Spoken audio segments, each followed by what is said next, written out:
Today is Monday, August 4th, and this is your forecast for the northeastern United States. I hope that everyone enjoyed their weekend, enjoyed that break from the humidity. Actually, there was sort of a hint of fall. You really felt that in the early morning hours, Saturday and Sunday. But as we get this new week started, we got a return of the heat. We also have a return of wildfire smoke. Yeah, again, a little haziness. I saw that a little bit yesterday. You're going to notice that today as well, maybe even a little bit thicker. So we'll talk about it in a moment. Nice morning, though, underway in the New York metro. We'll find hazy sunshine. It'll be filtered by that wildfire smoke that's going to be way up there in the atmosphere. And then we got a few scattered clouds expected later on this evening.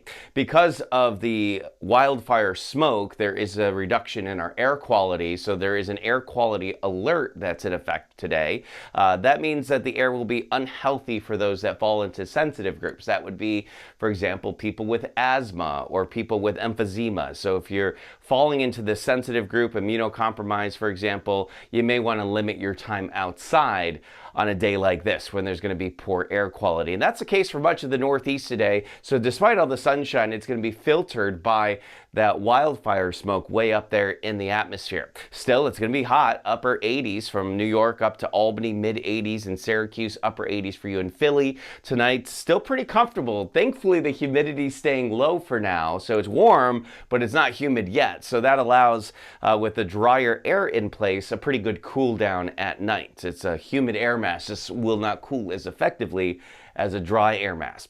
We got some slow moving showers and storms in the deep south, but that's not the only weather nearby. There is a little front here. We'll see if that can spark a couple of showers and storms here for midweek, but it looks like for the next 7 days, there's not going to be much rain anywhere here in the Northeast, so a pretty prolonged dry stretch. We're in the upper 80s again on Tuesday. The cold front comes through, so that knocks the temperature back down and probably going to keep the humidity about where it is. I don't think we get a break from that again. Slowly climbing, actually, over the next 7 days. So that is your Monday morning weather update. Don't get discouraged if you love summer and you're seeing, a hint of fall here. We're not even close. There's still plenty of summer yet to go. Have a great start to your week, and remember that as long as you want there to be, there will always be a 100% chance of good things.